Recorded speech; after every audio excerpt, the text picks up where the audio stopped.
So 2 years ago, height of COVID, lockdowns are still going on, Netflix drops this 50 Shades adjacent Polish film called 365 Days. And the plot was about a mafioso who kidnaps a woman and says that he's going to hold her for a full year and he'll let her go if she doesn't fall in love with him in that time. So this very toxic premise behind a movie. So I reviewed that movie, and my review of it did much better than my normal videos do at this time, like a lot better. So I thought I should review the sequel now that it's come out. I thought I was pretty fair to the original film.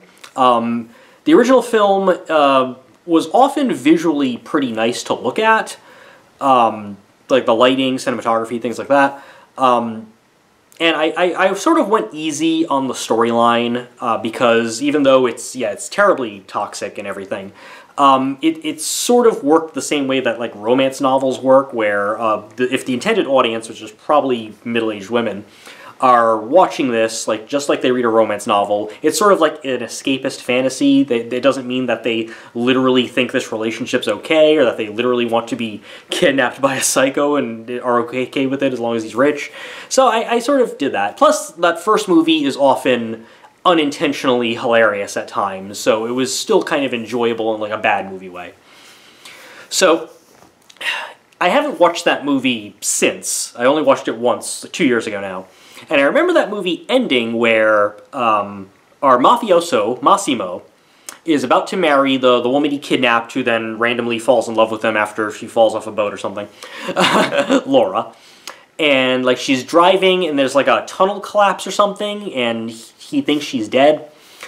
So this movie, this new one, 365 Days, this day, which is a terrible title. What were they thinking? I should go back. So, the movies are based on a series of books, just like all of these things are, like 50 Shades was and all this stuff. And I remember when the first movie came out, I looked up what the sequels were about, and I think the sequel, if I read correctly, and I don't know, this might be just false reporting, but I believe the sequel was about that Laura survives the tunnel, but she's then held hostage by Massimo's ex-girlfriend who he dumped for her. And she happens to be, I think, the heiress to a different mafioso group or something like that. And that she's like still pregnant this whole time, because yeah, she was pregnant at the end of that movie. So when this movie starts, they're just getting married. And there's like a brief throwaway line to her not being pregnant, which made me think, did she get like an abortion? Or are they retconning the ending? But I guess what the beginning of this movie doesn't do very clearly is that whatever the accident was, Laura was fine, but she lost the baby during it. But they still get married or whatever.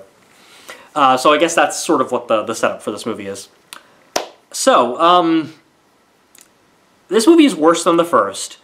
And a lot of that can be credited to this movie not having a plot for the first 50 minutes. There literally is no story in the first 50 minutes of this movie. This is about a 2-hour movie, a little bit less than 2 hours. So for almost the entire first half of this movie, there's no plot, there's no story, there's no conflict, nothing. We basically start with them getting married and banging, and then they go on their honeymoon, and they bang some more. The honeymoon is mostly a montage, and there is a funny part where they're playing golf, and she Laura removes the pole in the golf hole there, and she kind of treats it like a stripper pole for a little bit, and then she splays herself out, so the hole in one is different. Then Massimo's got his club, and he holds it like a phallus, and he blows on the tip and whatever, and I found that amusing. This movie's not as unintentionally funny as the first one. I think that I only laughed, I laughed during that golf part, and I think that was actually probably intentional humor there. And then there's a later scene involving a guy performing cunnilingus under a blanket, and the way it was shot just made me laugh. And it's part of a dream sequence. There's a handful of scenes in this movie that are shot like they're dream sequences, but they're not, but this is one that was actually a dream sequence. But other than that, I don't think I really laughed. Well, there may be one or two I'm forgetting. But this isn't as fun of a movie to watch in like a bad movie way. But anyway, as I was saying, so the opening 50 minutes of this movie or so, it's mostly just kind of a series of montages, and probably the most annoying thing about this movie is that almost every single unique scene begins with a new pop song. None of them are familiar to me, but every scene just sort of begins with a new needle drop. There's more song lyrics in the movie than I think there is actual dialogue. I might be wrong on that, but it seems pretty close. And none of the needle drops are as memorable as that, like, I see red song that launched a million TikToks from a million military fuckboys when the first movie came out. That I See Red song, what was really annoying about that, I mean, it's a good song, I actually like that song, but the lyrics of that song are about a woman getting revenge on a guy who cheated on her. And those lyrics don't make any sense to the major sex scene it's in, because the whole sex scene is basically that Laura has fully succumbed to her Stockholm Syndrome and falls in love with the man who's kidnapped her, only because she randomly fell off a boat and he, like, saved her from it, even though she hated him, like, 5 minutes before that happened and for the rest of the movie prior. But anyway, so none of the songs are as memorable in this movie. At least I don't think they are. Maybe one or two of them will catch on. But yeah, the first 50 minutes or so, it's just that. It's just like needle drop scene, needle drop scene, needle drop scene. There's a thing with Laura's best friend Olga, and she has a relationship with one of Massimo's like head lieutenants or whatever, and that sort of has like some like intentional humor that isn't always funny. And Laura sort of has some growing pains about not being a kept woman, and Massimo being slightly controlling or whatever. This movie does pay lip service to the whole fact that she was kidnapped and everything, but for a lot of that, it seems like they very intentionally tried to smooth down the rough edges of the first movie's completely toxic setup. So this is more about just like her chafing against the marriage or whatever. And then there's a decent number of sex scenes. The movie pretty much opens with a sex scene before they're about to get married. Then they go on their honeymoon. They fuck on their honeymoon. And Laura's still blonde, and then like the next morning, Massimo wakes up, and I guess while he was sleeping through the afternoon, Laura got her hair dyed back to what it was before. Sure, I guess that happened very quickly while they were on honeymoon. And so there's a decent number of just like sex scene of dialogue, sex scene of dialogue, and it's all a different needle drop in every scene. And the entire movie, even when it's not a montage, even when it's just like a regular scene that's not a montage scene, this entire movie, it's not ugly to look at. It's still pretty to look at, but whereas the first movie was just sort of pretty to look at because it seems like they had a good DP on it, director of photography, not like other DP, that is a sexual thing that hasn't been broached in the series yet. Well, not with men. There's man and toy as opposed to man and man, but whatever. This movie, every scene is shot like a perfume commercial or a commercial for Sandals Jamaica. Like, I'm watching a lot of these scenes. I mean, a lot of them have like ocean in the background, or beautiful house, or beautiful house number 2, or beach, or winding road, and everything is basically shot like a travelogue, or a perfume commercial, or a color version of Chris Isaak's Wicked Game music video, or like a music video, or if like Michael Bay's Second Unit came out without the hyperkinetics but still took his visual aesthetic. That's what the entire movie looks like. It's this very like polished infomercial look to it, and while it's still pretty, it's pretty in a different way. It's not pretty the way a movie should be pretty. It's pretty the way an ad for Versace's new fragrance would look. And if you watch the movie, you'll kind of get what I am talking about if you've seen those commercials, especially in like the late 90s, early 2000s, those kind of commercials where it's like Chobani or whatever. Well, Chobani's yogurt, but you get what I mean. So yeah, so the plot really doesn't kick in until about a little over 50 minutes into this movie, where it's just kind of like sex scene, sex scene, sex scene, dialogue scene, attempted humor scene, scene of wealth or whatever, needle drop, needle drop, needle drop. It's all that. It's all fucking boring. Like, even the sex scenes aren't really, like, erotic or arousing or exciting. There's more thrusting than you'd normally see in a movie if it were rated R, so this would probably get an NC-17 just for thrusting, but it's no more or less explicit than the first movie was or anything. So, you know, there's nothing there. Now, maybe if you're an audience member who finds the actor who plays Massimo very attractive, what with the swarthiness and the olive skin and the muscles, and I mean, sure. I mean, I should not be the arbiter of what is an attractive male, because I'm not, but I mean, if you like looking at him, there's plenty to look at of him. If you think the main actress is attractive, she's nude in a decent number of scenes, that's fine. I wasn't particularly, it didn't really get my blood boiling for any of this, so, you know, something went wrong there. I guess it would help if the sex scenes were a little less music video montage-y. But anyway, after one of the sex scenes, which is particularly a Christmas gift to Massimo from Laura, Massimo mentions in passing that he has a brother, and Laura gets very upset that she wasn't told that he had a brother before marrying him. It's weird that this is the trigger and not, you know, that their relationship started by her being kidnapped. I don't know. It seems like I can understand being upset if, yeah, you're the man you've been married to for at least a few weeks, if not a few months during the scene, left out that he had a sibling. But she seems to be, like, more mad than is required for this. So anyway, they go to, like, some sort of party or event soon after, and she's giving him the cold shoulder, and she's, like, wanting him to, like, leave early or whatever, and he's a little pissed at her. And then at one point, she looks up and she sees Massimo talking to this woman. And I think this woman is supposed to be Massimo's ex-girlfriend, like the one from the mafioso family. And I think, having seen the film, I think that is who it is. But it looked like it might be a different actress than in the first movie, or otherwise she just looks very different, but whatever. So she goes looking for him, and then she walks in on Massimo just railing his ex-girlfriend. And so she's upset, and she leaves. And she walks, she's walking out, and then the gardener is there. So a little bit earlier in the film, she meets the gardener, who, he has a hat on that has a rooster, and it says cock under it, so subtle. But he's also a swarthy, handsome Italian man with tattoos, except that he has a closely shorn haircut as opposed to Massimo's perfectly coiffed hair. But they both have, like, the same, like, neatly trimmed beard and you know, brown skin and everything. So anyway, yeah, another attractive guy. So she's like, take me away from here.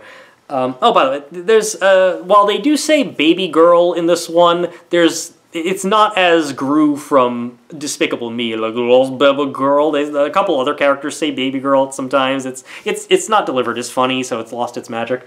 But anyway, she, thinking that Massimo's cheated on her, she runs off with the gardener, and the gardener has a beautiful house that a gardener cannot afford.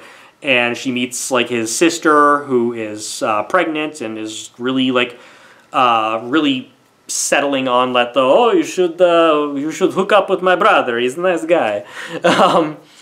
And after a while, it does appear that they do have sex a couple times, but because one of their later sex scenes is revealed to be a dream sequence, and because of the way they're shot in this weird music video editing, I'm still really not sure if they actually consummated anything, or if all of their sex scenes are dreams. I don't know. They at least, like, kiss and stuff.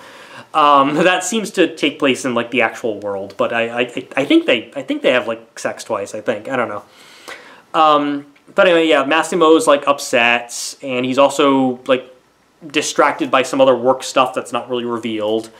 But basically a whole lot of nothing happens for a very long time in this movie, where Laura is off with the gardener, developing a relationship with him. You know, one night someone, like, is about to break into the gardener's place, and he fights the intruder off. And Laura's like, you're not really a gardener, whatever. And the gardener's like, oh, well, my dad's rich, or whatever. it's around this time where the movie reveals to us that that brother that Massimo had not mentioned, that in the revelation of which caused this whole kerfuffle, is actually Massimo's twin brother.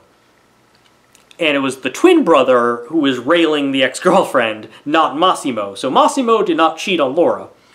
He may be a murderer and a mafioso and a kidnapper and a sex criminal, but he's not a cheater. So, you know, this is such a fucking stupid plotline that Massimo has a twin brother. Plus, I mean, Massimo has tattoos. He has like on his hand and everything, which makes the twin brother thing a little bit harder. But then again, when Laura walks in on the twin brother railing the chick, he still has like a shirt on and everything, so it's not as noticeable. And then she walks out crying, whatever. But anyway, so the movie reveals that to us, whatever. And then we get to an ending part where the rival mafioso family, they've called Massimo and his lieutenants to a meeting, and it's revealed that the gardener is actually the son of the rival mafioso, which I guess also makes him not just the brother of the pregnant sister, but also the brother of Massimo's ex-girlfriend, who is plotting with the twin, I think. I think they're siblings, maybe they're half-siblings, I don't know. But anyway, everyone converges at this meeting, and then it wasn't actually the mafioso, the head mafioso's bodyguard who took Laura away at this meeting. It was actually the twin brother who took her away, and this leads to a whole, like, Mexican standoff scene where Massimo and the gardener join forces against the twin brother and the ex-girlfriend, who are now, like, kidnapping Laura. And in the kerfuffle, the gardener shoots who I think is his sister, because his sister shoots Laura through the abdomen, and then Massimo kills his twin brother, and then the gardener points a gun at Massimo, but then just leaves, and then the movie ends with Massimo cradling Laura's bleeding body. And then it just cuts there, but there's a third movie coming out, and whatever. So, if this is based on a book series, and I got the plot of the second book correct from what I've read, then this movie's a huge diversion, or a huge deviation from that book. But it's a deviation I don't understand, because this movie has no plot for the first half of it. And then the second half of it is stupid. This movie's mostly boring. It's lacking the so bad it's good quality and the humor of the first movie. The visual style of the first movie is replaced by this fragrance commercial aesthetic. And then the plot that they do throw in once the second half kicks in is like a twin brother and hidden identities and a bunch of other stuff. And there's just nothing to this movie. I don't understand what they were going for with this. Like, the audience who... There were the people who hate-watched the first one and enjoyed it as a bad movie, and then there were the people who legitimately liked it because it pushed their buttons as far as what they find arousing. So, this movie's not particularly arousing to me, but I guess if you were aroused by the first movie, then the stuff that has, like, all the major sex scenes is mostly just shoehorned into that first half that has no plot. So it's kind of boring because there's no conflict, there's no push and pull, there's no storyline. It's not like the first movie where it's the whole, like, will she fall in love with him or is she going to keep trying to escape him type thing. There's none of that here. It's mostly just like they're married and she's kind of bored and he's still a little bit controlling, but there's no, there's no inciting incident till 50 minutes into this fucking thing. And then even then, the rest of the movie is sort of like, you know that Massimo didn't really cheat on her, but then Massimo barely gets any screen time in this movie. Even his twin brother doesn't get much screen time. This is mostly focused on Laura and the gardener, and it's just kind of boring. They hang out, they watch a movie, they drink wine, they go surfing and boogie boarding. They hang out on a beach and everything, and whatever. And it's a very prettily shot travelogue, but there's no there. And then the ending is just stupid ridiculousness. It was like the director tried to be John Woo, but did it very poorly. I don't know. It's disappointing because I was hoping that this would be laughably bad, or if it's not going to be laughably bad, then that the sex scenes would be like just over the top sleazy, and we don't get that. And while the plot is still ridiculous, it's not haha ridiculous. It's just stupid soap opera, like telenovela ridiculous. So, I don't know, a big disappointment. Like, if the first movie is like a C, this one is closer to like a D or maybe a D plus if I'm being super generous, but closer to like a solid D. This is just, no. Yeah, for when Laura loses the baby, she never told Massimo she was pregnant, and also she never told him that she lost a baby. So that's the revelation of this is like sort of shoehorned toward the end, where like Massimo's twin says it. So somehow the people who like rigged the tunnel to collapse, because that also seemed to be the twin brother and the ex-girlfriend there. So yeah, but there's no like, you don't see the pain on his face of being lied to or anything like that. It just kind of, you know, after the movie meanders for an hour and 45 minutes of just fucking nothingness, you finally start to get like plot and revelations and everything, and it just wants to rush through that. So I don't know, and I don't know where the third movie goes from this, because if they're abandoning the books, we can't look to what the books do. So I assume Laura will survive her gunshot. Now that she knows that Massimo didn't cheat on her, I guess she's okay with that. But she may have. I mean, if they're broken up and she thinks Massimo's already cheated on her, then it's not like she cheated on him, even if she did sleep with the gardener. I keep calling him the gardener. He's not even a fucking gardener. I just forget the character's name. Oh, he's called Nacho. That's right. His name is Nacho. How did I forget his name is Nacho? Well, it's a nickname. So I don't. So I mean, she probably slept with Nacho. I don't think all those sex scenes were dream sequences. So yeah, I mean, maybe the movie will retcon and they were all dream sequences. So I don't know how they'll get over that. But assuming whatever, I mean, there's some mafia rivalry between the two things, and maybe that has to be resolved. But nobody gives a shit about that storyline. So I don't really know where the third one goes from here. But I think they already shot it. I think they may have shot 2 and 3 back to back. So there we go. So yeah, it's disappointing because I was hoping for so bad it's good, and I just got so dull it's bad. So, oh well.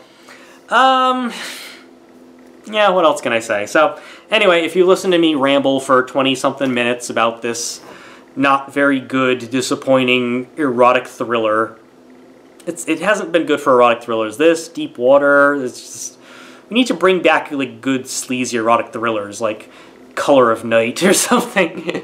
Oh well. But thanks for joining, and yeah, I guess whenever they drop the next one, whether it's later this year or next year, I'll, just out of curiosity's sake, maybe it'll be better than this, but I don't have my hopes up. So, see you, everybody.